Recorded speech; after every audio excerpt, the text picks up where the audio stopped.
Hi guys, how are you? कैसे हैं आप? एक बार फिर से आपका स्वागत है आपके अपने यूट्यूब चैनल हक आपका। फतेह सीरीज का डे 4 होगा और आज हम देखेंगे जनरली एक्सेप्टेड अकाउंटिंग प्रिंसिपल, और इसको गैप भी कह देते हैं। इसको डिटेल से देखेंगे। इसमें यह भी देखेंगे कितने क्वेश्चन यहाँ से बन सकते हैं, क्या क्या क्वेश्चन पूछे जा चुके हैं यहाँ से। सब कुछ आज हम इस वीडियो में डिस्कस करने वाले हैं। लेकिन आपको हमारी हैबिट पता है, बीच में कोई बातें नहीं, कोई टाइम वेस्टिंग नहीं है आपका, क्योंकि समय ही आपका सबसे ज़्यादा अमूल्य है। कीमती आपका समय ही है, वो समय वेस्ट नहीं करना है। जो भी कहना है अभी कहना है। बस आपसे एक ही बात कहना है कि चैनल को सब्सक्राइब कर लें और वीडियो को लाइक कर दें, ताकि हमें भी सपोर्ट हो सके। शुरू करते हैं आज की वीडियो का first question. Out of the following assets which one is not an intangible asset. पूछा गया है इंटेंजिबल एसेट कौन सी नहीं है। इंटेंजिबल एसेट मतलब अमूर्त संपत्ति। Which can not be touch, जिसको कोई टच नहीं कर सकता या जिसको देख नहीं सकते, ऐसी एसेट की यहाँ पर बातें हो रही हैं। जैसे आपका ऑप्शन दिया हुआ है इन्वेस्टमेंट, पेटेंट्स, गुडविल, ट्रेडमार्क। तो आपको बताना है कि यहाँ पर कौन सी आपकी अमूर्त संपत्ति नहीं है। देखिए, अगर मैं आपको बताऊं, इन्वेस्टमेंट तो आपको पता है, अगर आप कहीं किसी कंपनी के शेयर खरीदते हैं वो आपका इन्वेस्टमेंट होगा। अगर आप कहीं किसी को पैसा उधार देते हैं वो भी आपका इन्वेस्टमेंट होगा। या आप कहीं भी पैसा जमा करते हैं ताकि आपको इंटरेस्ट मिले, तो वो आपका इन्वेस्टमेंट होगा। और पेटेंट क्या होता है आपका? अगर आपने कोई मेडिसिन बनाई है और उस मेडिसिन को आपको लगता है कि ये यूनिक है, कोई दूसरा इसकी कॉपी ना कर ले, तो इस पर आप अपना अधिकार ले लेंगे और इस पर अपना क्या करा लेंगे? अधिकार करा लेंगे अपना। इसको पेटेंट करा लेंगे, अपना राइट ले लेंगे इस पर, कि इस पर मेरा ही राइट है, ये मैंने ही बनाया है, इसको कोई दूसरा कॉपी ना करे। उसको क्या बोलते हैं? पेटेंट बोलते हैं। गुडविल की अगर बात करें तो गुडविल क्या है? देखिए, गुडविल होती है आपकी ख्याति। गुडविल को अगर हिंदी में देखें तो ये होती है ख्याति। हमारी टीम कभी कभी कुछ गड़बड़ कर जाती है, सद्भावना नहीं, गुडविल होती है आपकी ख्याति। तो ख्याति क्या होता है? ये होता है फेम। फेम को ही क्या बोला गया है? गुडविल बोला गया है। और फेम की आपको पता है, फेम जो होती है यहाँ पर थ्री टाइप्स की होती है। कैट, रैट, कैट, रैट और डॉग। ये तीन तरह की गुडविल होती है। कैट, कैट का ये है कि कहीं भी बिल्ली चली जाए, मतलब मालिक कहीं भी चला जाए, लेकिन गुडविल जो बिजनेस है वहीं पर ही रहती है। जैसे कोई यहाँ पर एक ये बिजनेस है, यहाँ पर कोई काम कर रहा है और इसका मालिक अगर इसको छोड़कर भी चला जाता है, तो ये ख्याति यहीं पर ही रहेगी। मतलब पुराने ग्राहक यहीं आएंगे इसी जगह, उन्हें ये मतलब नहीं है कि अब मालिक कौन है।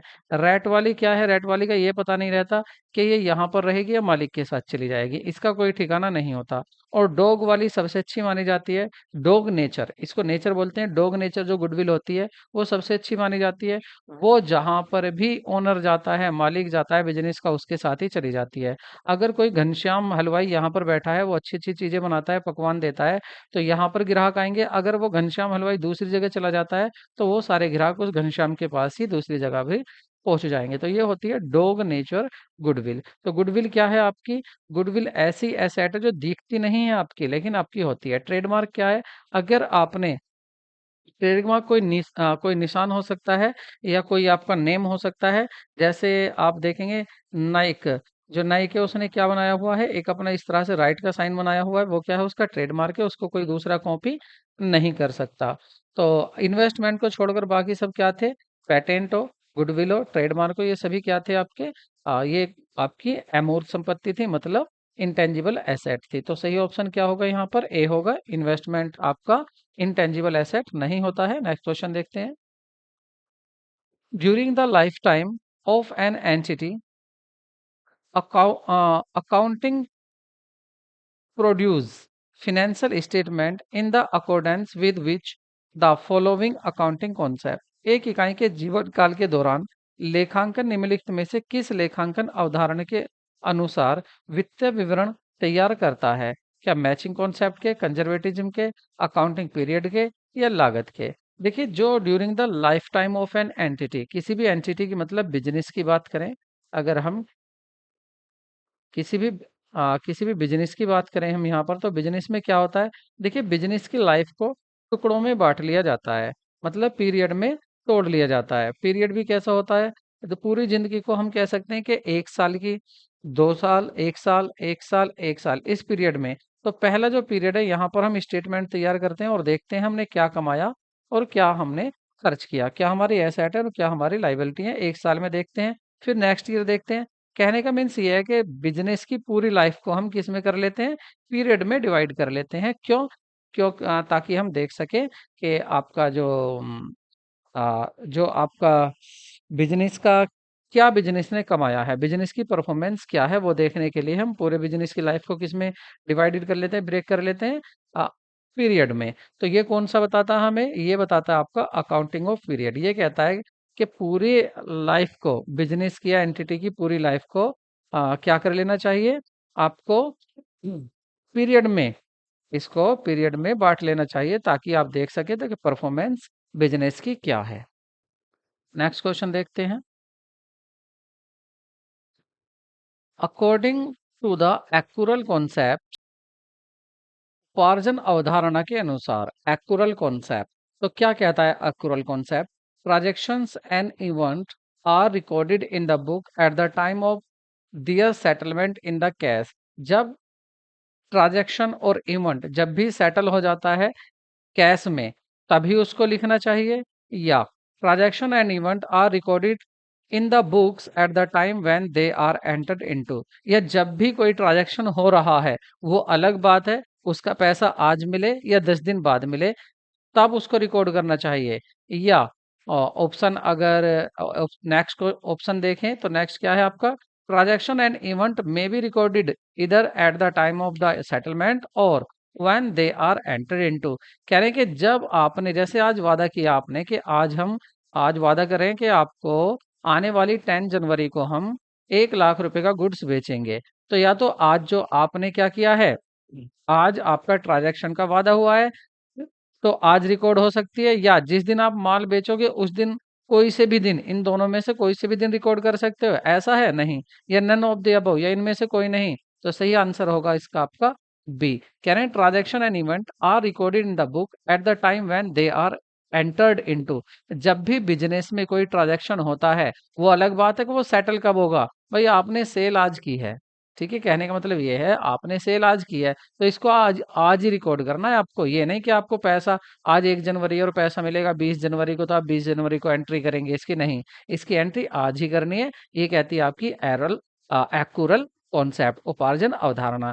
गाइस मुझे लगता है आपको ये सभी प्रिंसिपल क्लियर होंगे, लेकिन फिर भी मैं चाहता हूँ थोड़ा सा आपको इसके बारे में और क्लियर कर दूं कि ये अकाउंटिंग प्रिंसिपल है क्या, कितने तरह के होते हैं, और इनमें कॉन्सेप्ट में और प्रिंसिपल में क्या क्या डिफरेंस है, थोड़ा सा मैं ये और बताना चाहता हूँ आपको। इसको एक बार रिवाइज कर लेते हैं। तो यहाँ पर अगर हम बात करें तो देखेंगे, हमें पहले देखना है यहाँ पर, मैंने अभी जो थंबनेल पे लगाया था आपने उसको देखा था, मैंने लिखा था गैप, GAAP गैप। गैप क्या था आपका? Generally accepted accounting principle.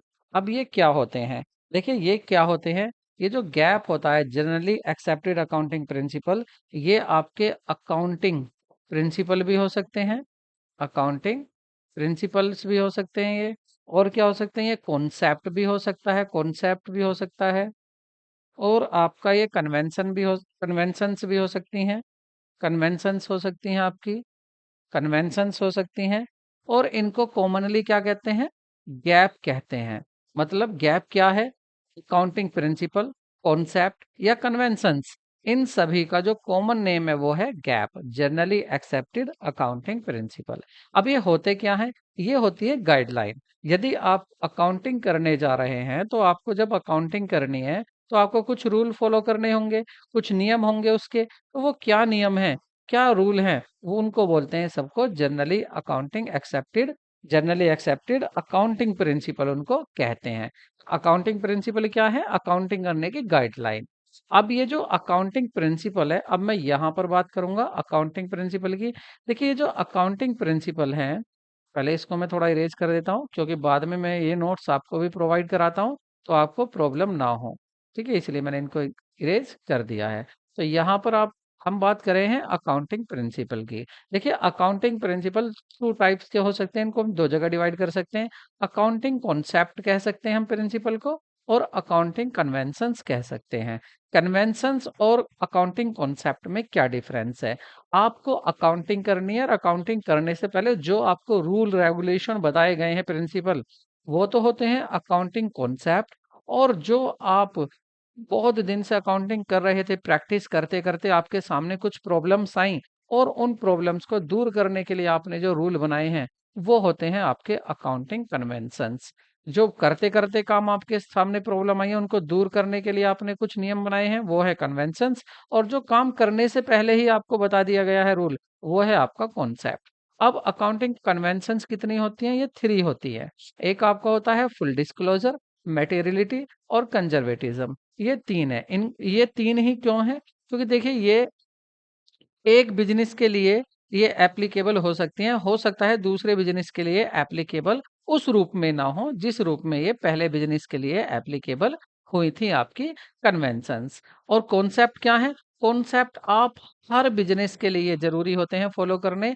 इनको कोई यूँ नहीं कह सकता कि जी इफ़ या बट, कि मैं इसको फ़ॉलो नहीं करूँगा, मैं इसको फ़ॉलो करूँगा। अब अगर अकाउंटिंग कॉन्सेप्ट की पहले बात करें तो अकाउंटिंग कॉन्सेप्ट यहाँ पर 3 फंडामेंटल कॉन्सेप्ट होते हैं जो इशूड हुए हैं ICAI and comes under the accounting standard first. जो आपका अकाउंटिंग स्टैंडर्ड फर्स्ट आया उसने बताया कि अकाउंटिंग की क्या पॉलिसीज प्रिंसिपल होने चाहिए। तो उसमें आपके ये 3 आपके कॉन्सेप्ट बताए गए हैं: गोइंग कंसर्न, कंसिस्टेंसी और एक्यूरल। देखिए गोइंग कंसर्न क्या कहता है?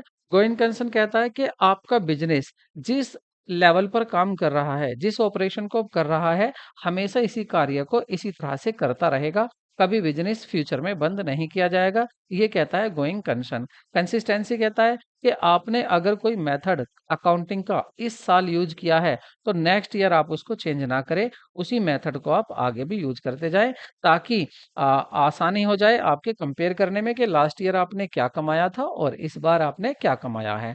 एक्यूरल बेसिस कहता है, ये कहता है, अक्रूरल अक्रूरल कहता है कि देखिए जब भी कोई ट्रांजैक्शन हो गया हो, आपको जब भी कोई ट्रांजैक्शन हो गया हो तभी उसको रिकॉर्ड करना है। जब भी बिजनेस में कोई एंटर्ड हुआ हो ट्रांजैक्शन, आपको तभी उसको रिकॉर्ड करना है। ये नहीं देखना कि वो सेटल कब होगा, आपको ये नहीं देखना कि पैसा बिजनेस से आया है या गया है। ऐसा भी हो सकता है कि पैसा ना आया ना गया लेकिन ट्रांजैक्शन हो गया। जैसे आपने उधार से इलाज कर दी तो पैसा आज आया ही नहीं, तो आपको पैसा नहीं देखना कि पैसा कब आ रहा है कब जाना है। आपको ये देखना कि ट्रांजैक्शन कब एंटर्ड हुआ है, तभी इसकी रिकॉर्डिंग करनी है। ये कहता है एक्यूरल। एक्यूरल अजप्शन कह दो इसको या कॉन्सेप्ट कह दो।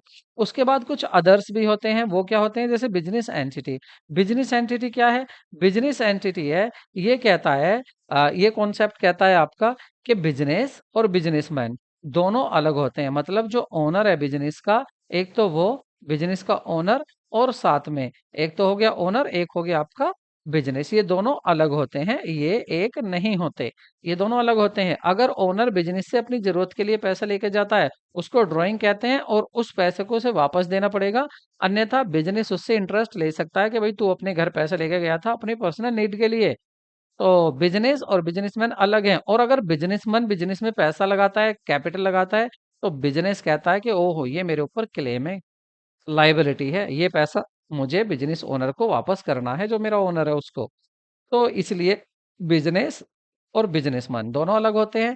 मनी मेजरमेंट कॉन्सेप्ट कहता है कि जो भी ट्रांजैक्शन मनी में, जो भी इवेंट मनी में मेजर किए जा सकते हैं, वो ही अकाउंटिंग में रिकॉर्ड होते हैं या अकाउंट्स में रिकॉर्ड होते हैं। अकाउंटिंग पीरियड कहता है कि जो भी आपका बिजनेस की लाइफ है उसको आप पीरियड में तोड़ लीजिए, उसको आप ब्रेक कर लीजिए। और जैसे 1 साल का पीरियड मान लेते हैं, तो उसमें पता चल जाता है कि हर साल आप कितना अर्न कर रहे हैं।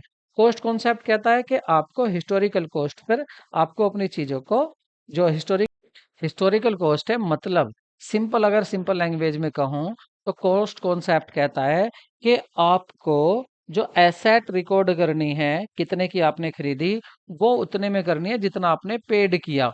मान लेते हैं आप एक एसेट को 1 लाख रुपए की लेकर आए, और लाने में उसके जो किराए में आपने फ्रेट में, उसके उसमें फ्रेट में 10,000 रुपये और लगा दिए। फिर आप मशीन उसको घर पर लाए, अपने बिजनेस में लाए, बिजनेस में उसको सर्विस और कराई, अभी लगाने से पहले तो 5,000 रुपये और उठा दिए। इसका मतलब आपकी जो टोटल एसेट एसेट होगी वो होगी 1,15,000 की।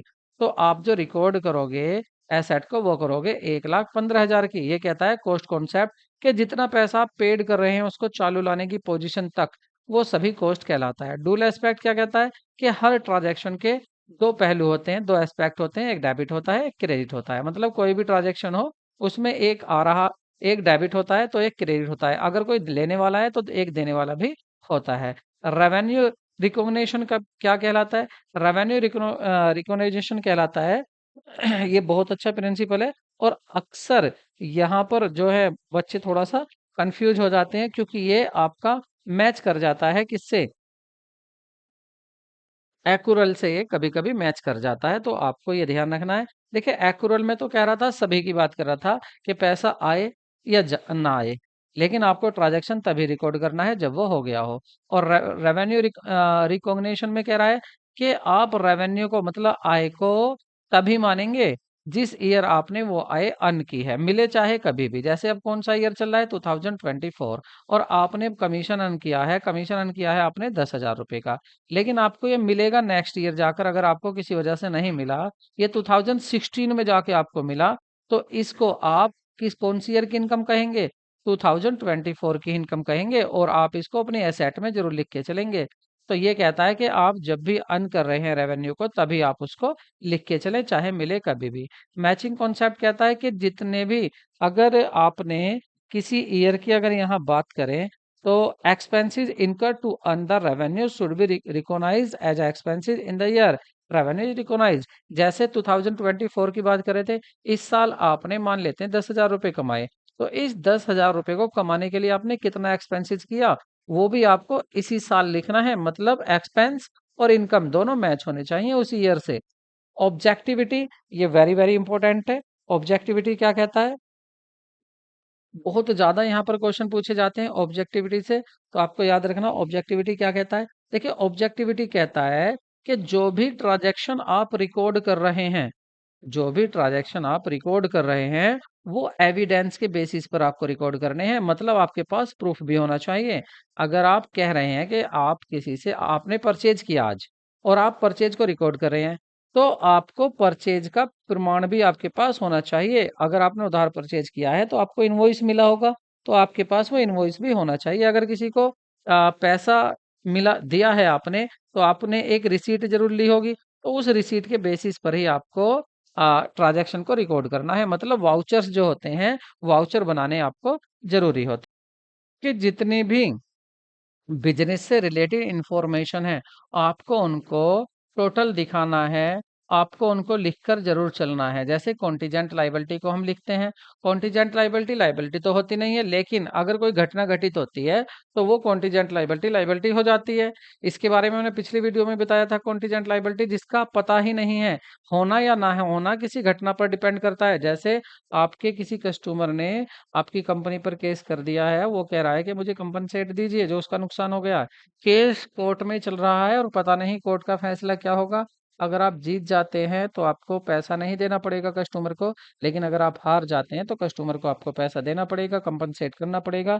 तो ये आपकी लाइबिलिटी बन जाएगी। तो ऐसी लाइबिलिटी कॉन्टिजेंट लाइबिलिटी होती है जिसका पता ही नहीं है होगी भी या नहीं होगी, कितना अमाउंट उसका होगा पता नहीं, कोर्ट कितना आप पर फाइन लगा दे आपकी फर्म पर, आपकी कंपनी पर। तो इसको बोलते हैं आपका कॉन्टिजेंट लाइबिलिटी। और कॉन्टिजेंट लाइबिलिटी को ये फुल डिस्क्लोजर कहता है कि आपको कॉन्टिजेंट लाइबिलिटी लिखनी जरूरी है, दिखानी जरूरी है, फुल डिस्क्लोज करना है।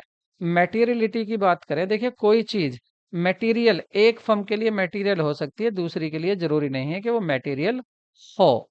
कंजर्वेटिज्म कहता है कि फ्यूचर में होने वाले जितने भी लॉसेस हैं, उनके लिए आप पहले ही प्रोविजन कीजिए। लेकिन अगर फ्यूचर में कोई आपको लग रहा है यहाँ से प्रॉफिट होगा, उसके लिए पहले से प्रोविजन नहीं करना है। तो इसको कंजर्वेटिज्म कहते कहते हैं। और इसका नाम एक दूसरा और भी है, कंजर्वेटिज्म के साथ इसका एक नाम है प्रूडेंस। इसको कंजर्वेटिज्म या प्रूडेंस भी कहते हैं। तो आई होप आपको ये क्लियर हो गए होंगे कि कन्वेंशंस क्या है, कॉन्सेप्ट क्या है, कॉन्सेप्ट कितने हैं और कन्वेंशंस कितने हैं। इसी के साथ साथ आपको, अब मुझे नहीं लगता कि मुझे इनको जरूरत बताने की होगी। इसके साथ हाँ, आपको एक काम और करना है, यहाँ से 100% क्वेश्चन पूछे जाते हैं, ये टॉपिक आपका ऐसा है। तो इस टॉपिक को आप अच्छे से करें। इन सभी अकाउंटिंग प्रिंसिपल को, कन्वेंशंस को आप लर्न कर लें। और साथ ही साथ यहाँ पर मैं आपको लिस्ट दे रहा हूँ अकाउंटिंग स्टैंडर्ड की, इनको भी आपको जरूर लर्न करना है। इनके बिना आप बिल्कुल भी अपना टीआरई छोड़िए या आप अपना प्री छोड़िए, आप कोई भी एग्जाम पास नहीं कर सकते जब तक आप अकाउंटिंग कॉन्सेप्ट को या अकाउंटिंग स्टैंडर्ड को लर्न नहीं करेंगे। तो मैं आपको टोटल लिस्ट देता हूँ अकाउंटिंग स्टैंडर्ड की भी।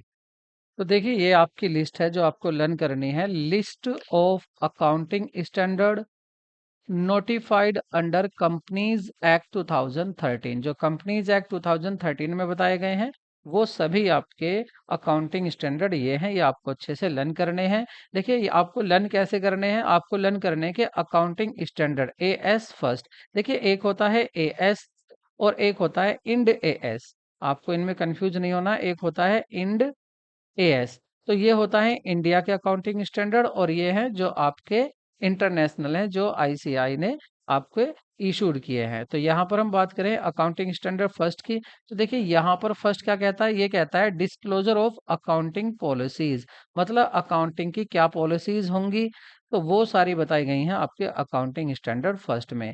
अकाउंटिंग स्टैंडर्ड सेकंड कहता है कि वैल्यूएशन ऑफ इन्वेंट्रीज। जो स्टॉक है, इन्वेंट्री है, उसका वैल्यूएशन मूल्यांकन कैसे किया जाना है वो बताया गया है अकाउंटिंग स्टैंडर्ड टू में। अकाउंटिंग स्टैंडर्ड थ्री की बात करें तो वो बताता है कैश फ्लो स्टेटमेंट्स किस तरह से बनाया जाता है, क्या उसका फॉर्मेट होगा और किस किस मेथड से वह तैयार करना है, वो बताया गया है आपके अकाउंटिंग स्टैंडर्ड थ्री में। अकाउंटिंग स्टैंडर्ड फोर में बताया गया है कि कॉन्टिजेंटीज जो होती हैं, इवेंट जो अकरिंग होती हैं आफ्टर बैलेंस शीट, जो बैलेंस शीट तैयार करने के बाद भी कुछ इवेंट होती हैं, कुछ एंट्रीज होती हैं, उनको भी आपको रिकॉर्ड करना है। साथ ही आपको बताया गया है यहाँ पर इसमें कि नेट प्रॉफिट और लॉस।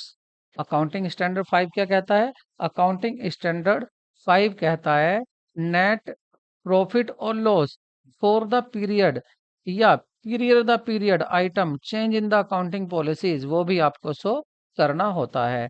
अकाउंटिंग स्टैंडर्ड सिक्स को ध्यान रखना, ये आपका डेप्रिसिएशन अकाउंटिंग है जो मर्ज हो चुका है अकाउंटिंग स्टैंडर्ड टेन में। तो ये बात आपके लिए काफी महत्वपूर्ण हो जाती है। आपको याद रखने कि अकाउंटिंग स्टैंडर्ड सिक्स जो था अब वो मर्ज कहाँ हो गया है, अकाउंटिंग स्टैंडर्ड टेन में। और वो क्या बताता था, डेप्रिसिएशन के बारे में बताता था। अकाउंटिंग स्टैंडर्ड सेवन ये कंस्ट्रक्शन कॉन्ट्रैक्ट होता है कि आप अगर कंस्ट्रक्ट का कॉन्ट्रैक्ट करते हैं किस तरह से करना है, कैसे होता है, उसकी टोटल जानकारी कहाँ मिलेगी आपको, अकाउंटिंग स्टैंडर्ड सेवन में। अकाउंटिंग स्टैंडर्ड नाइन में रेवेन्यू रिकॉग्निशन के बारे में बताया गया है कि रेवेन्यू को आप कब रिकॉग्नाइज करेंगे।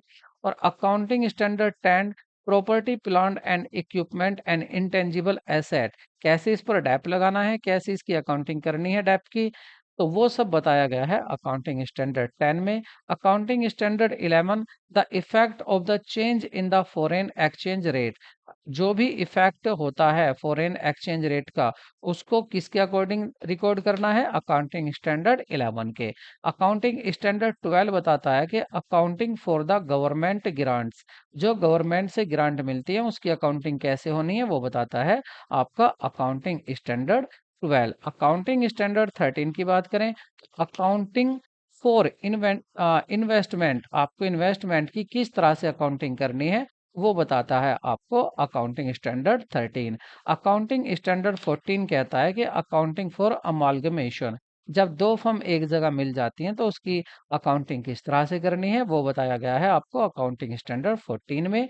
अकाउंटिंग स्टैंडर्ड फिफ्टीन में बताया गया कि एम्प्लॉय बेनिफिट्स क्या क्या होंगे, किस तरह से आपको लिखने हैं, किस तरह से उनकी अकाउंटिंग करनी है। अकाउंटिंग स्टैंडर्ड सिक्सटीन में बताया गया कि आप जो बोरोविंग करते हैं उसकी कॉस्ट को आप किस तरह से रिकॉर्ड करेंगे, क्या बात है उसको रिकॉर्ड करते हुए ध्यान रखनी है। अकाउंटिंग स्टैंडर्ड सेवनटीन में बताया गया कि सेगमेंट रिपोर्टिंग भी आपको करनी है। सेगमेंट होता है किसी भी चीज का टुकड़ा। अगर मैं कहें सेगमेंट ऑफ बैलेंस शीट, तो बैलेंस शीट का एक टुकड़ा मतलब 3 मंथ्स की बैलेंस शीट हो सकती है। अकाउंटिंग स्टैंडर्ड 18 बताता है आपको रिलेटेड पार्टी डिस्क्लोजर को किस तरह से अकाउंटिंग करना है। अकाउंटिंग स्टैंडर्ड 19 कहता है कि अकाउंटिंग फॉर फॉर लीज। तो आपको याद रखना लीज के बारे में अकाउंटिंग स्टैंडर्ड 19 है और यहाँ पर क्वेश्चन काफी बार पूछा जा चुका है कि अकाउंटिंग स्टैंडर्ड 19 किस बारे में वर्णन करता है, ये आपसे क्वेश्चन पूछा जा चुका है।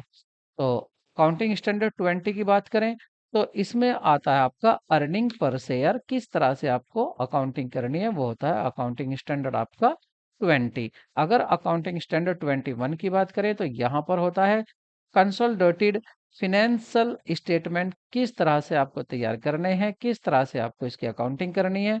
अकाउंटिंग स्टैंडर्ड 22 कहता है कि accounting for tax and income के बारे में आपको कैसे करनी है। अकाउंटिंग स्टैंडर्ड 23 में बताया गया है आपको कि accounting for the investment in the association in the consolidated financial statement किस तरह से बनाना है। आपको कंसोलिडेटेड फाइनेंशियल स्टेटमेंट बनाना है या नहीं बनाना है, और अगर बनाना है तो कौन सा अकाउंटिंग स्टेटमेंट कहता है, ये आपसे क्वेश्चन पीछे भी पूछा जा चुका है।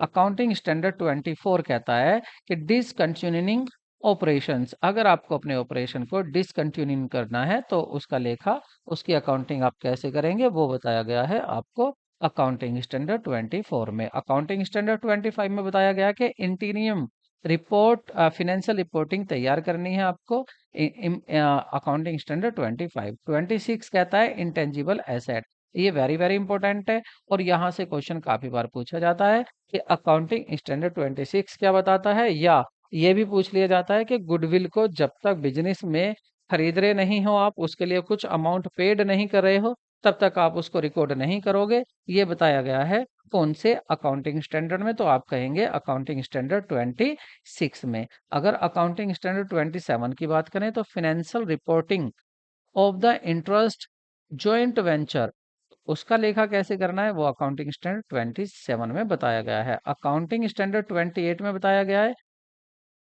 इम्प्लीमेंट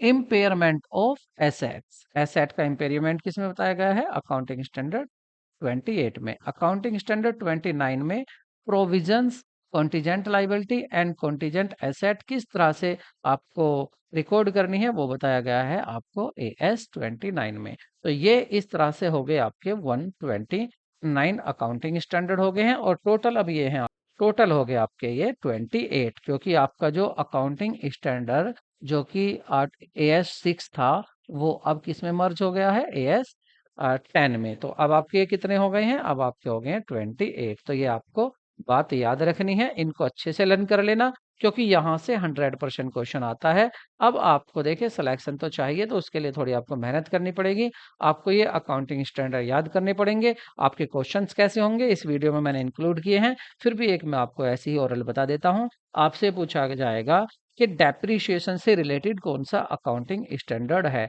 तो आप कहेंगे अकाउंटिंग स्टैंडर्ड 10। तो इस तरह से आपके क्वेश्चन पूछे जाएंगे। आई होप आपको वीडियो अच्छी लग रही होगी, तो वीडियो को लाइक जरूर करें। नेक्स्ट क्वेश्चन अब देखते हैं। देखिए यहाँ पर क्वेश्चन हमारा पिछला तो क्वेश्चन हो गया था, अब नेक्स्ट क्वेश्चन देख लेते हैं। कह रहे हैं IASB upon coming into existence has adopted, तो इसने जैसे ही ये आया इसने क्या अडॉप्ट किया। देखिए इससे पहले मुझे एक बात और याद आ गई है, देखिए उसको और लिख लेते हैं। उसको नोट करना भी जरूरी है, एक मैं उसको भी बता देता हूँ। देखिए जो अकाउंटिंग स्टैंडर्ड, एक तो 30 और दूसरा अकाउंटिंग स्टैंडर्ड 31 और अकाउंटिंग स्टैंडर्ड आपका 32, ये अब नहीं है, ये भी विड्रॉल कर दिए हैं किसने, ICAI ने ये इनको विड्रॉल कर दिया है, अब ये नहीं रहे हैं। तो आपको ये बात भी याद रखनी है, क्योंकि क्वेश्चन पूछ सकता है कि कौन से आपको यहाँ से विड्रॉल कर दिए गए हैं। ठीक है, तो ये भी आपको याद रखना है। खैर क्वेश्चन पर आते हैं, हम किस क्वेश्चन की बात कर रहे थे, हम बात कर रहे थे IASB upon coming into existence has adopted, इसने अस्तित्व में आने पर अपनाया, किसको अपनाया। ऑप्शन है आपके, देखिए पहले ये देख लीजिए IASB है क्या, ये है इंटरनेशनल अकाउंटिंग स्टैंडर्ड बोर्ड, और इंटरनेशनल अकाउंटिंग स्टैंडर्ड बोर्ड जैसे ही अस्तित्व में आया तो इसने किस किस को अपनाया, सभी IAS इंटरनेशनल अकाउंटिंग स्टैंडर्ड को, या और SIC को भी अपनाया। SIC मतलब आपका SIC क्या होगा आपका, SIC होगा आपका standard interpretation committee, standing interpretation committee, दोनों को इसने अपनाया है। या कुछ, केवल कुछ IAS और SIC हैं जिसको इसने अपनाया है, या इसने किसी को भी नहीं अपनाया है।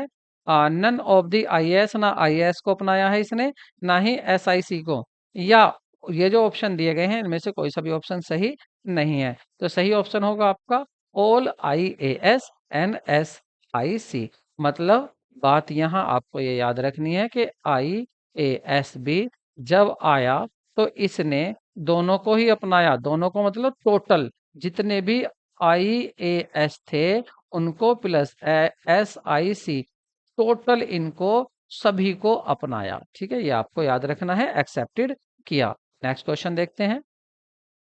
IFRS आर, ये क्या होते हैं? IFRS rule based accounting standard होते हैं, या प्रिंसिपल बेस्ड अकाउंटिंग स्टैंडर्ड होते हैं, या पार्सली रूल बेस्ड होते हैं और partially principle based accounting standard होते हैं, या इनमें से कोई नहीं? तो सही ऑप्शन होगा आपका प्रिंसिपल बेस्ड अकाउंटिंग स्टैंडर्ड। ये प्रिंसिपल बेस्ड अकाउंटिंग स्टैंडर्ड होते हैं, ये आपको याद रखना है, IFRS। इसका वैसे फुल फॉर्म क्या है? IFRS ये भी तो पूछ लेता है। तो इसका फुल फॉर्म होता है इंटरनेशनल अकाउंटिंग स्टैंडर्ड बोर्ड। अगर आप लिखना चाहें तो लिख लीजिए inter international accounting international accounting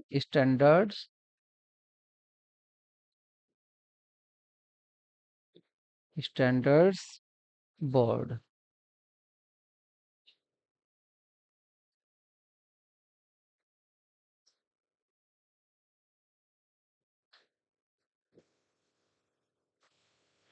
sorry, ये जो मैंने फुल फॉर्म लिखी है, ये मैंने फुल फॉर्म लिखी है IASB, ये इसकी फुल फॉर्म है इंटरनेशनल अकाउंटिंग स्टैंडर्ड बोर्ड। लेकिन यहाँ पर हम किसकी बात कर रहे हैं? बात जो हो रही है यहाँ पर आपकी IFRS की बात हो रही है। तो इसकी फुल फॉर्म लिख लेते हैं। इसकी फुल फॉर्म होती है आपकी international financial international financial reporting international financial reporting standards standards. ठीक है, दोनों की आपको फुल फॉर्म याद रखनी है। तो ये क्या होते हैं? IFRS ये होते हैं एक सेट ऑफ अकाउंटिंग स्टैंडर्ड। ये क्या होते हैं? Set of accounting standard. Set of accounting standard, AS से याद रखना, सेट ऑफ अकाउंटिंग स्टैंडर्ड होते हैं आपके IFRS। ठीक है, और इनको डेवलप कौन करता है? इनको डेवलप करता है IASB। फुल फॉर्म क्या है? इंटरनेशनल अकाउंटिंग स्टैंडर्ड बोर्ड ने ये दिए हैं। ठीक है, IFRS। तो आपको ये याद रखने हैं। सही ऑप्शन क्या होगा आपका? B, principle based accounting standards. Next question देख लेते हैं। IFRR based on, IFRS based on, तो ये कौन से किसके बेस पर होते हैं? तो सही ऑप्शन देख लेते हैं आपका। ऑप्शन है हिस्टोरिक कॉस्ट पर, फेयर वैल्यू पर, बोथ हिस्टोरिकल और कॉस्ट फेयर वैल्यू पर, या किसी पर नहीं। तो सही ऑप्शन होगा बी, फेयर वैल्यू पर ये आपके बेस्ड होते हैं। ये भी आपको याद रखना है। नेक्स्ट है इंड AS, मतलब इंडिया के अकाउंटिंग स्टैंडर्ड की बात हो रही है। तो ये क्या होते हैं? इंड AS ये आपके रूल बेस्ड होते हैं अकाउंटिंग स्टैंडर्ड, ये आपके रूल बेस्ड होते हैं, या आपके प्रिंसिपल बेस्ड होते हैं अकाउंटिंग स्टैंडर्ड, या पार्सली रूल बेस्ड होते हैं और partly principal based accounting standard होते हैं, या ये नन ऑफ द अबव। तो इसका सही ऑप्शन होगा आपका इसका सही ऑप्शन होगा आपका B, principle based accounting standard. ये प्रिंसिपल बेस्ड अकाउंटिंग स्टैंडर्ड होते हैं, ये भी, और पीछे IFRS दोनों। तो यहाँ पर नेक्स्ट देखते हैं। एसेट एक्सेप्ट सिक्योरिटी, सिक्योरिटी को छोड़कर, may be valued under Ind AS on. तो इंड AS ऑन किस पर? हिस्टोरिकल कॉस्ट पर, फेयर वैल्यूज पर, या बोथ हिस्टोरिकल कॉस्ट और आपकी हिस्टोरिकल कॉस्ट और साथ साथ में कौन सा आपका फेयर वैल्यू। तो ये होते हैं आपके हिस्टोरिकल कॉस्ट पे। कोई भी एसेट हो, सिक्योरिटी को छोड़ दीजिए, तो आप उसको किस पे लिखना है? आपको हिस्टोरिकल कॉस्ट पे लिखना है। ये मैंने अभी बताया था, कॉस्ट कॉन्सेप्ट भी यही कहता है। कॉस्ट कॉन्सेप्ट भी तो ये कहता है कि जितना अमाउंट आपने पेड किया है उसी पर आपको एसेट को शो करना है। तो नेक्स्ट क्वेश्चन देखते हैं। Under which of the concept under which of the concept if advance is received against sale of goods, advance received is recorded as advance against sale, not sale. देखिए जब तक आपने cell नहीं की है, जब तक आपने सेल नहीं की है तब तक आप उसको सेल नहीं मानेंगे। आपने क्या था, सेल तो करनी थी आपको 10 जनवरी को, और आपने दिसंबर में ही 1 दिसंबर को ही एडवांस में पैसा ले लिया इस सेल का, तो आप इसको एडवांस अगेंस्ट सेल ही लिखेंगे। आप इसकी जो एंट्री करेंगे वो यही करेंगे कि कैश आया है, कैश अकाउंट डेबिट, और टू आप लिखेंगे एडवांस अगेंस्ट सेल। ये अकाउंट आज आप ओपन करेंगे तो ये कौन सा कॉन्सेप्ट कहता है, मैचिंग कॉन्सेप्ट कहता है, ड्यूल एस्पेक्ट कहता है, वेरिफेबल ऑब्जेक्ट कॉन्सेप्ट कहता है, रेवेन्यू रिकॉग्नाइज कॉन्सेप्ट कहता है। तो सही ऑप्शन होगा आपका डी, रेवेन्यू रिकॉग्निशन कॉन्सेप्ट कहता है कि जब आप कोई ट्रांजैक्शन करते हैं रेवेन्यू को आप तभी मानेंगे जब आप उसको पूरी तरह से सेटल कर देते हैं। ठीक है, नेक्स्ट क्वेश्चन देखते हैं। According to the conventions of consistency, consistency के अकॉर्डिंग क्या कहता है, निरंतरता की प्रॉपर्टी क्या कहती है, accounting policy and practice once adopted should be consistently followed. कि एक बार आपने जो भी मेथड अकाउंटिंग का यूज कर लिया, एक्सेप्ट कर लिया है, आपको नेक्स्ट ईयर उसको चेंज नहीं करना है, उसी से आपको अकाउंटिंग करते रहना है। या दूसरा option, accounting policy and practice once adopted may be change as per the management decision. अगर मैनेजमेंट का जैसे भी डिसीजन है, जैसे भी मैनेजमेंट कहे, आप उस पॉलिसी को चेंज भी कर सकते हैं। या option C, according accounting policy and practice once adopted can not be change under the circumstances. कि अगर आपने एक बार कोई पॉलिसी स्वीकार कर ली तो किसी भी सर्कमस्टेंसेज में, कुछ भी परिस्थितियां हो, आप उसको चेंज नहीं कर सकते। या इनमें से कोई ऑप्शन नहीं होगा। तो सही ऑप्शन होगा आपका ए। ये कहता है कन्वेंशन ऑफ कंसिस्टेंसी, कहता है कि अगर आप एक मेथड को एक बार स्वीकार कर लेते हैं तो आपको उसको ही यूज करते जाना है, आने वाले समय में उसको चेंज नहीं करना है। नेक्स्ट क्वेश्चन देखते हैं। X commenced business 1st April 2013 with a capital of 6 lakh. 31st March 2014 his asset were 8 lakh and liability 50,000. Find out his closing capital. देखिए अगर ये closing capital पूछ रहा है तो आपको closing capital की ही बात करनी है। closing capital मतलब 31st मार्च को हम देखेंगे तो एक तरफ लिख लेते हैं लाइबिलिटी, एक तरफ लिख लेते हैं एसेट। तो इसने कहा है कि 31st मार्च को हिज एसेट वर 8 लाख, तो उसकी एसेट कितने की थी, 8 लाख रुपए की उसकी एसेट थी। और कह रहा है कि उसकी लाइबिलिटी कितनी थी उस दिन, उसकी लाइबिलिटी थी यहाँ पर 50,000। ठीक है, लाइबिलिटी के साथ और क्या होता है, कैपिटल होती है। ठीक है, और क्या होती है, कैपिटल। और इनका भी टोटल यहाँ उतना ही आएगा जितना आपका एसेट साइड का टोटल आ रहा है। मतलब इधर 8 लाख है तो यहाँ भी कितना होगा, 8 लाख यहाँ भी होगा। बैलेंस शीट का टोटल हमेशा दोनों साइड इक्वल होती हैं।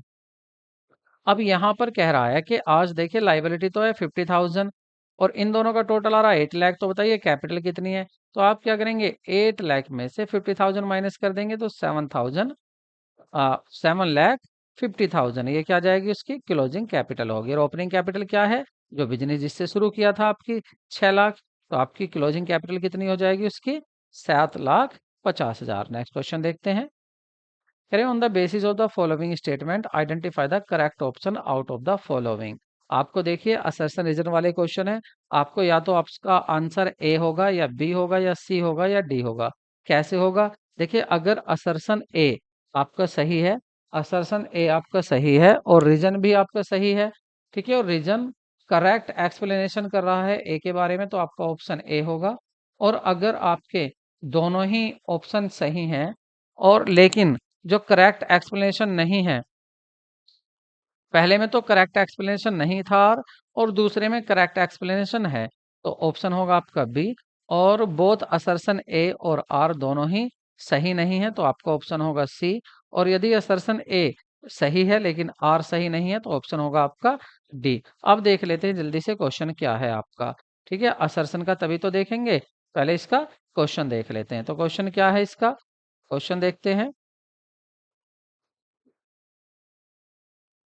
अब देखिए आपका असर्शन क्या है और रीजन क्या दिया हुआ है। Revenue is matched with the expenses incur to one revenue under the matching concept accounting concept. लेखांकन का मिलान अवधारणा के अंतर्गत राजस्व का मिलान राजस्व पर किए गए व्यय के साथ किया जाना चाहिए। मतलब आपने जो इनकम की है, उस इनकम को आपने कितने एक्सपेंसेस किए हैं उन दोनों का मैचिंग होना चाहिए। तो ये कहता है आपका मैचिंग कॉन्सेप्ट। ये तो बिल्कुल बात सही कही गई है। असर्शन ए आपका सही हो गया। दूसरा देखते हैं, reason, if revenue is recognised as and its related cost whether paid or not should be also be recognised. ये कह रहे हैं कि आपको, आपने जो रेवेन्यू रिकॉग्नाइज की है उससे रिलेटेड जितनी भी कॉस्ट आई है, चाहे आपने पैसा दिया हो, चाहे पेड किया हो, चाहे ना किया हो, तो भी वो मैच होनी चाहिए। तो ये भी बात सही कह रहे हैं। भाई आपने अगर कुछ प्राप्त करने के लिए जो भी खर्चा किया है, अब वो तो, या तो आपने पैसा दे दिया उस खर्चे का या आपको देना हो, कहलाएगा तो वो खर्चा इसी साल का। तो ये भी बात सही कह रहा है। तो ए भी सही है, आर भी सही है, और ए आर के बारे में सही एक्सप्लेनेशन कर रहा है। तो आपका ऑप्शन क्या होगा यहाँ पर? तो आपका ऑप्शन दोनों बात सही है, करेक्ट एक्सप्लेनेशन है। इसका मतलब ऑप्शन आपका बी होगा। तो आप इसको बी लिखेंगे। नेक्स्ट क्वेश्चन देखते हैं। If closing capital 2,50,000 and drawing during the year 40,000, profit हुआ है 80,000, तो ओपनिंग कैपिटल क्या होगी? देखिए प्रॉफिट का फॉर्मूला क्या होता है। अगर आपको सिंगल एंट्री सिस्टम में देखेंगे तो उसमें प्रॉफिट का होता है, आप लिखते हैं क्लोजिंग कैपिटल, माइनस कर देते हैं आप ओपनिंग कैपिटल, और उसी के साथ ओपनिंग कैपिटल के साथ प्लस कर देते हैं अपना ड्रॉइंग, और माइनस कर देते हैं आप अगर कोई एडिशनल कैपिटल हो तो उसको भी माइनस कर देते हैं अगर हो तो। अब प्रॉफिट यहाँ पर दिया हुआ है 80,000। प्रॉफिट कितना दिया हुआ है यहाँ पर? 80,000। और यहाँ पर क्लोजिंग कैपिटल है आपकी 2,50,000। क्लोजिंग कैपिटल है आपकी 2,50,000 माइनस जो ओपनिंग कैपिटल है, यहाँ पर पता नहीं है और ओपनिंग कैपिटल ही पूछा है, प्लस ड्राइंग। ड्राइंग दिया हुआ है क्या? ड्राइंग ड्यूरिंग द ईयर 40,000 का आपका ड्राइंग है, ऐड कर दीजिए ड्राइंग को वापस, और माइनस एडिशनल कैपिटल यहाँ पर कुछ नहीं है, जीरो दी हुई है। तो देखिए 2,50,000 इसमें ऐड हो जाएगा 40,000, तो कितना हो गया? 90,000, 2,90,000। ये 2,90,000 आपके इधर क्या है? 80,000। इस 80,000 में आपका माइनस हो जाएगा कितना? 2,90,000। तो जब आपका ये इधर क्या बच रहा है आपका? Minus opening capital. तो जब आपका ये माइनस होगा तो कितना बचेगा? 2,10,000, और वो भी किसका बचेगा? माइनस का। और इधर क्या बच रहा है? माइनस ओपनिंग कैपिटल, माइनस से माइनस कैंसिल हो जाएगा। तो आपका जो ओपनिंग कैपिटल होगी वो कितनी हो जाएगी? 2,10,000। तो कहाँ पर है option? Option D, 2,10,000। Option D is correct. Next question देखते हैं। The system of recording transaction based on the dual aspect concept is called. जो ड्यूल एस्पेक्ट होता है वो क्या कहता है? देखिए यूपी पीजीटी में आया तो आप ये ना पूछा हरियाणा में नहीं आएगा या बिहार में नहीं आएगा, आप ऐसी भूल बिल्कुल ना करें। आप लेवल देखिए कि पीजीटी लेवल का क्वेश्चन है तो आपको ऐसा क्वेश्चन तैयार करना है, और ऐसा ही होता है। एक दूसरे के ये क्वेश्चन बीपीएससी हो या आपका डीएसएस भी हो, ये क्वेश्चन कहीं से भी कोई सा भी स्टेट से रख देते हैं। तो आपको हर स्टेट के जितने भी पीजीटी लेवल के क्वेश्चन है आपको सभी तैयार करने हैं। आपको ये नहीं देखना है कि आप कौन से स्टेट की एग्जाम देने जा रहे हैं। तो बात वो कर रहे थे यहाँ पर ड्यूल एस्पेक्ट कॉन्सेप्ट की। तो ये क्या कहता है? Dual concept system, double accounting concept system, या डबल एंट्री सिस्टम, या सिंगल एंट्री सिस्टम, या नन ऑफ दीज। कह रहे हैं the system recording transaction based on dual aspect. देखिए ऐसा सिस्टम, ऐसा सिस्टम जो ड्यूल एस्पेक्ट पर रिकॉर्डिंग करता हो ट्रांजैक्शन के, तो वो कौन से सिस्टम में होता है? डबल अकाउंटिंग सिस्टम, या डबल एंट्री सिस्टम, या सिंगल एंट्री सिस्टम। तो ये देखिए सिंगल तो होगा ही नहीं, पहली बात। अब आए आपके दो, ड्यूल एस्पेक्ट या डबल एंट्री सिस्टम। तो ड्यूल एस्पेक्ट या डबल एंट्री सिस्टम, तो सही ऑप्शन होगा आपका डबल एंट्री सिस्टम। तो ऑप्शन आपका डबल एंट्री सिस्टम करेक्ट होगा। ये आपको ये कंफ्यूज करने के लिए दिया हुआ है कि कैंडिडेट सोचते हैं कि ड्यूल अकाउंटिंग सिस्टम भी होता है, ऐसा कोई सिस्टम नहीं होता dual accounting, double entry system होता है। तो आपका ऑप्शन बी होगा। यहाँ आपको बिल्कुल भी कंफ्यूज नहीं होना है, अदरवाइज आपका 1 मार्क्स कट जाएगा। प्रीपेड रेंट एसोसिएटेड विद, जो प्रीपेड रेंट होता है उसको आप नॉमिनल अकाउंट कहेंगे, पर्सनल अकाउंट कहेंगे, टेंजिबल रियल अकाउंट कहेंगे, इनटेंजिबल रियल अकाउंट कहेंगे, या रिप्रेजेंटेटिव पर्सनल अकाउंट कहेंगे। देखिए मैंने आपको पिछली वीडियो में बताया था कि आपकी अप्रोच दो होती है, एक ट्रेडिशनल अप्रोच होती है और एक होती है आपकी मॉडर्न अप्रोच। ये अप्रोच क्या बताती है कि अकाउंट के टाइप। अगर ट्रेडिशनल अप्रोच में देखें तो आपका पर्सनल अकाउंट होता है, रियल अकाउंट होता है, और आपका मतलब पर्सनल और इम्पर्सनल अकाउंट होते हैं, और इम्पर्सनल में आपके दो दो होते हैं, एक आपका रियल होता है और दूसरा आपका नॉमिनल अकाउंट होता है। और ये जो पर्सनल होते हैं इसमें आपके थ्री टाइप्स के अकाउंट होते हैं। नेचुरल पर्सनल अकाउंट होता है, आर्टिफिशियल पर्सनल अकाउंट होता है, और रिप्रेजेंटेटिव पर्सनल अकाउंट होता है। और अगर बात करें आपकी मॉडर्न टाइप में, तो मैंने आपको बताया था कि आपको क्लियर याद रखना है, क्लियर से याद हो जाएगा। पहला क्या है, कैपिटल अकाउंट होता है, फिर आपका लाइबिलिटी अकाउंट होता है, आपका एक्सपेंस अकाउंट होता है, आपका एसेट अकाउंट होता है, ए से, और आर से आपका रेवेन्यू अकाउंट होता है। तो ये 5 तरह के अकाउंट किस में बताए गए हैं, आपके मॉडर्न अप्रोच से। तो यहाँ पर क्वेश्चन पूछा गया है आपसे, ये जो नाम दिए हुए हैं ये आपके किसके दिए हुए हैं, ट्रेडिशनल अप्रोच के। तो ट्रेडिशनल अप्रोच में नेचुरल पर्सन में जिसने भी नेचुरली जन्म लिया है, जैसे सानू है, एंजल है, ठीक है, ये सब क्या है आपके नेचुरल पर्सन है। और आपका आर्टिफिशियल पर्सन क्या है, जो आपने बनाया है, जैसे आपने कोई फर्म बनाई है, कोई कंपनी बनाई है। और आपका रिप्रेजेंटेटिव क्या होगा, जो किसी अकाउंट को रिप्रेजेंट करता है, आगे जाके उसमें इन्वॉल्व हो जाता है। मोस्टली ये 4 तरह के होते हैं, मैंने आपको पिछली वीडियो में बताया था। ये एक्सपेंस 2 तरह के होंगे, प्रीपेड और आउटस्टैंडिंग। ऐसे इनकम 2 तरह की होगी, एक्रूड इनकम और अनएक्रूड इनकम। तो यहाँ पर यही पूछा था आपका प्रीपेड रेंट क्या है। आपका प्रीपेड रेंट किस में आ रहा है, आपका रिप्रेजेंटेटिव पर्सनल अकाउंट में। तो ऑप्शन सही क्या होगा, आपका ई ऑप्शन होगा। क्वेश्चन बहुत ही अच्छा था ये, और इस क्वेश्चन का स्टैंडर्ड देखिए, आपका पीएससी में पूछा जा चुका है। नेक्स्ट क्वेश्चन देखते हैं। Un but yet but received income is treated as, but not received हो गया यहाँ, बट नॉट रिसीव्ड। ठीक है, आपने अन तो कर ली, कमा तो ली, ऐसी इनकम जो आपने कमा तो ली लेकिन आपको रिसीव नहीं हुई है, इसको बोलते हैं एक्रूड, एक्रूड इनकम। ये क्या है, आपकी एक्रूड इनकम। और ये आपकी एसेट होगी, लाइबिलिटी होगी, लॉस होगा, कैपिटल होगा। तो ये होगी आपकी एसेट कि आपने कमा ली है लेकिन आपको मिली नहीं है, जिससे आपको, जैसे आपने किसी का माल बिकवा दिया कमीशन पर, उसने कमीशन आपको दिया नहीं है, तो आप उससे कह सकते हैं कि भाई मेरी एसेट तेरे पास है तो उससे मैं अपना कमीशन लूंगा। तो ये क्या है, आपकी एसेट है। नेक्स्ट क्वेश्चन देखते हैं। Advance money received from a customer for supply of goods in the future. आपको एडवांस में आपने पैसा ले लिया लेकिन सर्विस अभी नहीं दी, मतलब कोई गुड्स या सर्विस आपने अभी नहीं दी, तो आपके बिजनेस पर ये क्या हो गया, क्लेम हो गया उसका। मतलब क्लेम को बोलते हैं लाइबिलिटी। तो ये क्या होगी, आपकी लाइबिलिटी होगी। अब लाइबिलिटी भी कैसी, 1 साल में उसका माल अब दे दोगे, सर्विस दे दोगे, जो आपने पैसा लिया है कई साल बाद दोगे, 1 साल में दे दोगे। और जो आप पैसा 1 साल में दोगे वो क्या होती है, आपकी करंट लाइबिलिटी। तो सही ऑप्शन क्या होगा, आपका सी। नेक्स्ट क्वेश्चन देखते हैं। During the lifetime of an entity, accounting procedure financial statement is accordance with the which of the following accounting concept। ये दोबारा आया है क्वेश्चन कि पूरी लाइफ को आप क्या करेंगे, ब्रेक कर लीजिए अकाउंटिंग पीरियड में। तो सही ऑप्शन क्या होगा, अकाउंटिंग पीरियड कॉन्सेप्ट कहता है कि एंटिटी की या बिजनेस की जो लाइफ है उसको आप पीरियड में ब्रेक कर लीजिए। हर पीरियड में देखिए क्या प्रॉफिट हो रहा है, क्या लॉस हो रहा है। नेक्स्ट क्वेश्चन देखते हैं।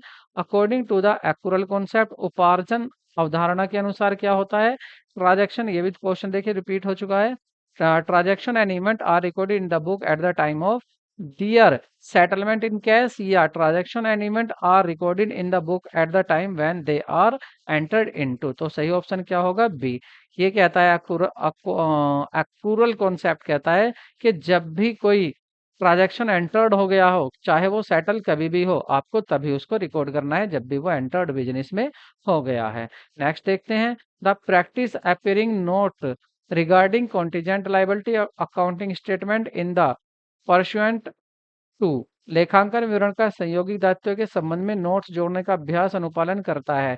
देखिए, जो आप बैलेंस शीट बनाते हैं, बैलेंस शीट बनाने के बाद यहाँ पर उसके साथ आप नोट टू अकाउंट भी बना देते हैं, और इस नोट टू अकाउंट में आप उन लाइबिलिटी को भी लिख देते हैं जो हो भी सकती है और नहीं भी हो सकती, उसको बोलते हैं कॉन्टीजेंट लाइबिलिटी।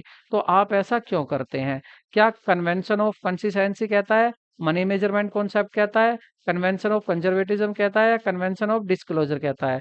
तो देखिए, कन्वेंशन ऑफ आपका डिस्क्लोजर कहता है कि जितनी भी फुल प्रकट करना है आपको, जितनी भी बिजनेस से रिलेटेड लाइबिलिटीज हैं आपको उनको भी दिखा के चलना है। नेक्स्ट क्वेश्चन देखते हैं।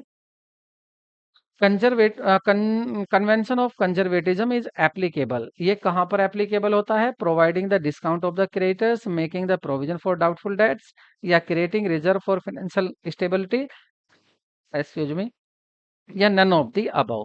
तो सही ऑप्शन होगा आपका डाउटफुल डेट्स के लिए। देखिए ये जो आप प्रोविजन बनाते हैं डाउटफुल डेट्स के लिए, मतलब जो आपके डेटर्स हैं 1 लाख रुपए के, जरूरी नहीं है आपको 1 लाख रुपए वो देंगे, तो आप उसके लिए पहले ही प्रोविजन बना लेते हैं। तो इस प्रोविजन बनाने के लिए कौन कहता है? आपका एक कन्वेंशन होती है, कौन सी? कंजर्वेटिज्म या प्रूडेंस। इसको मैंने एक नाम और बताया था, प्रूडेंस। तो प्रूडेंस कहता है कि आपको फ्यूचर में होने वाले लॉस के लिए आपको प्रोविजन बनाना है, लेकिन फ्यूचर में होने वाले प्रॉफिट के लिए आपको प्रोविजन नहीं बनाना है। नेक्स्ट क्वेश्चन देखते हैं।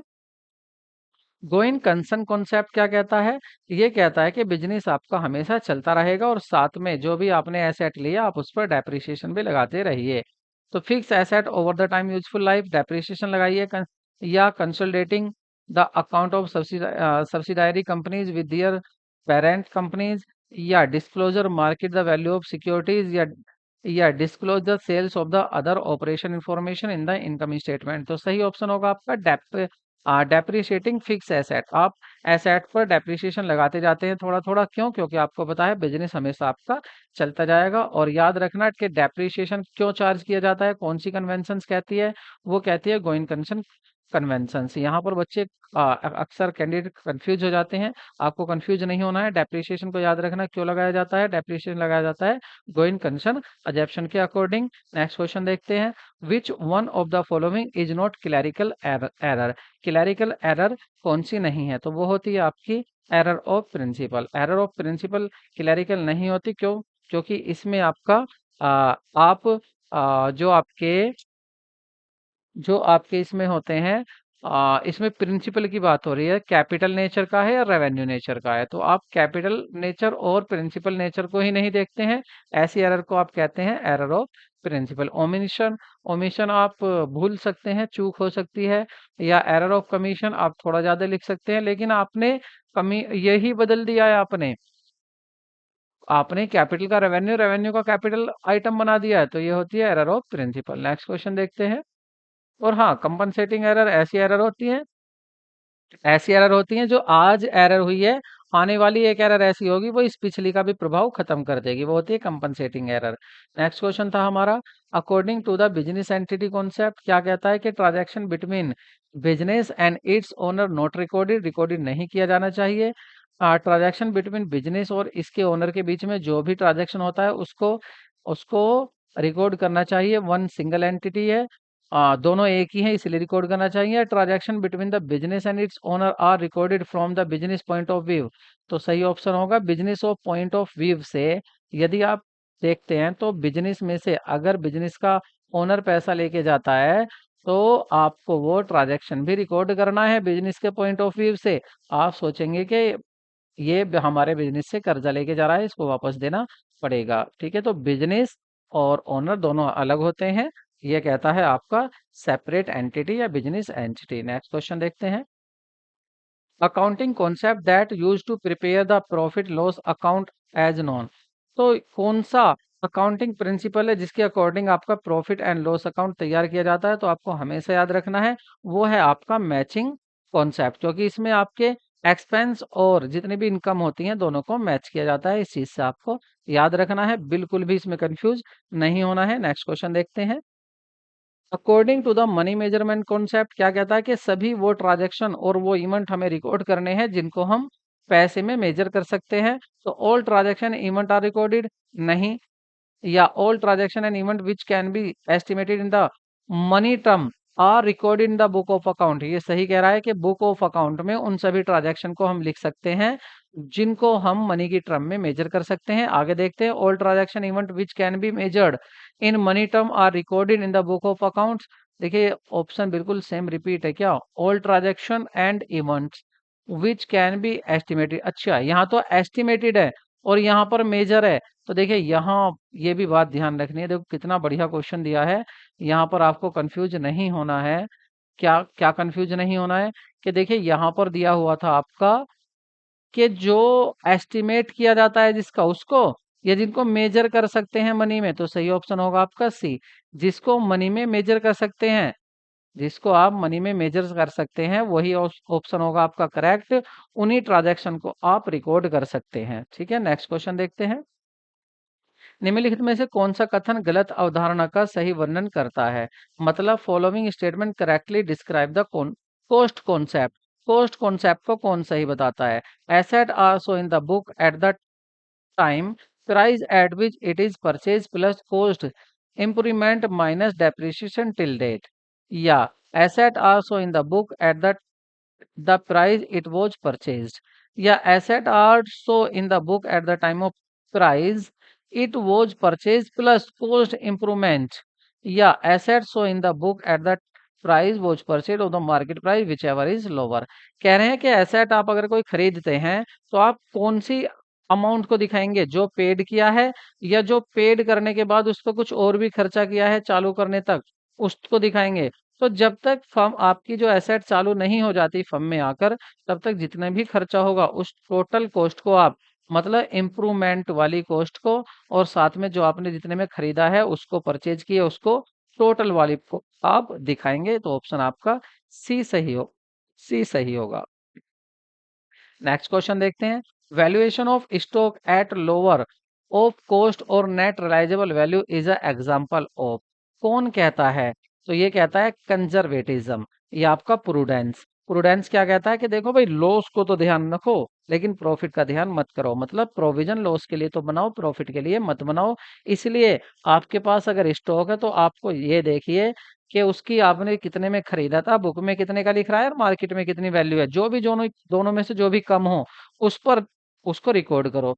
तो ये कौन सा कहता है? Conservatism concept. कंसिस्टेंसी क्या कहता है कि एक बार आपने जो मेथड अपना लिया वो हमेशा अपनाना है। रियलाइजेशन कॉन्सेप्ट कहता है कि अब जब आपको कॉस्ट एंटर्ड हो जाती है, जब आप सर्विस को बेच देते हैं, चाहे पैसा कभी मिले आप तभी मानेंगे। मैचिंग कॉन्सेप्ट कहता है कि आपकी दोनों डेबिट और क्रेडिट दोनों मैच होने चाहिए, मतलब इनकम और एक्सपेंसेस भी मैच, एक ही साल के, एक साल से दोनों भी एक्सपेंसेस है, जो भी इनकम है वो दोनों मैच होनी चाहिए। तो सही ऑप्शन क्या था हमारा? कंजर्वेटिज्म कन्वेंशन या प्रूडेंस। नेक्स्ट क्वेश्चन देखते हैं।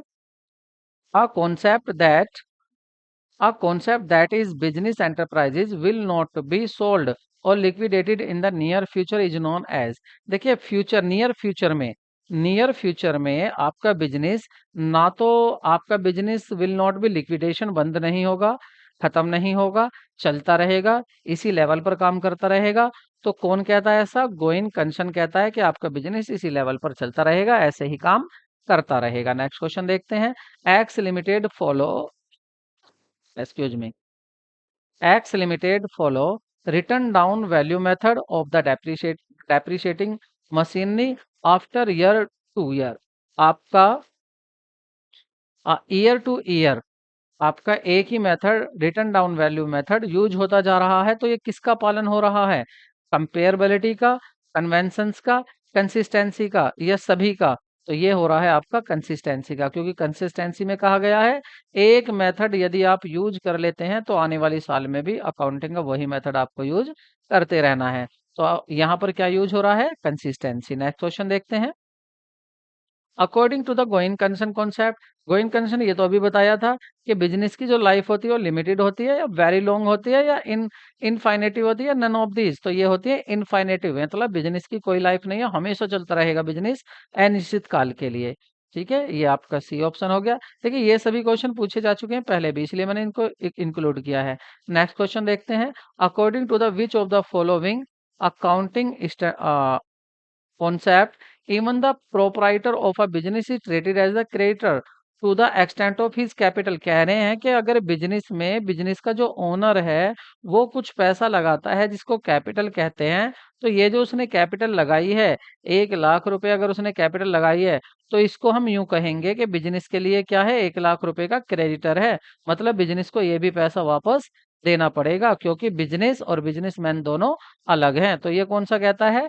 Money measure dual aspect cost concept या business entity concept. D option सही होगा। बिजनेस एंटिटी कॉन्सेप्ट कहता है कि बिजनेस अलग है, बिजनेसमैन अलग, बिजनेसमैन अलग है, बिजनेस अलग है। बिजनेस से अगर बिजनेसमैन पैसा लेता है तो वो पैसा वापस देना पड़ेगा, और अगर बिजनेस में बिजनेसमैन ने पैसा लगाया है कैपिटल, तो वो कैपिटल बिजनेस बिजनेसमैन को वापस करेगा। नेक्स्ट क्वेश्चन देखते हैं।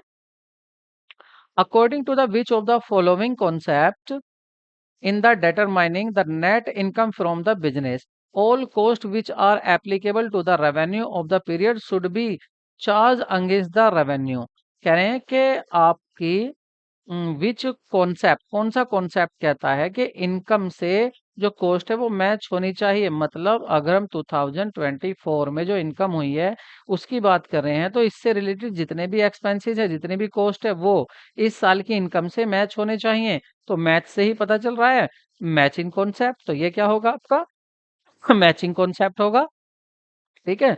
तो आई होप आपको वीडियो अच्छी लगी होगी, और वीडियो अच्छी लगी हो तो वीडियो को लाइक जरूर करें, दोस्तों को शेयर करें, और चैनल को सब्सक्राइब तो प्लीज प्लीज जरूर करें, because I need your support and our support is in subscribe. और आपको ज्यादा टाइम नहीं लगेगा, आपका कोई नुकसान नहीं होगा, बस आपको अपना थंब उठाना है और उससे आपको सब्सक्राइब करना है। अगर आपका कोई नुकसान हो तो आप सब्सक्राइब ना करें, और अदरवाइज आपका नुकसान नहीं है तो हमारे बेनिफिट के लिए आप चैनल को सब्सक्राइब जरूर करें। आपने देखा होगा बीच वीडियो में कहीं भी हमने आपका टाइम कहीं वेस्ट नहीं किया है, इतनी तेजी से और इतने क्वेश्चन कराए हैं, शायद ही कोई किसी चैनल पर इतने क्वेश्चन कराते हो। और मैं आपको विश्वास दिलाता हूं, अगर आप मेरी वीडियो डेली देख रहे हैं और ध्यान से इन सबको समझ रहे हैं, तो आपका मैं ये नहीं कह रहा कि आपका टीआरई 1 या आपका हरियाणा कोई सा भी स्टेट का आपका एग्जाम हो, बस शर्त यह है कि वो अकाउंटिंग का ही, अकाउंटेंसी का एग्जाम हो। हर एग्जाम आपका यहाँ से निकल जाएगा। ठीक है, ये मैं आपको विश्वास दिलाता हूँ। तो मिलते हैं नेक्स्ट वीडियो में। Take care, bye bye.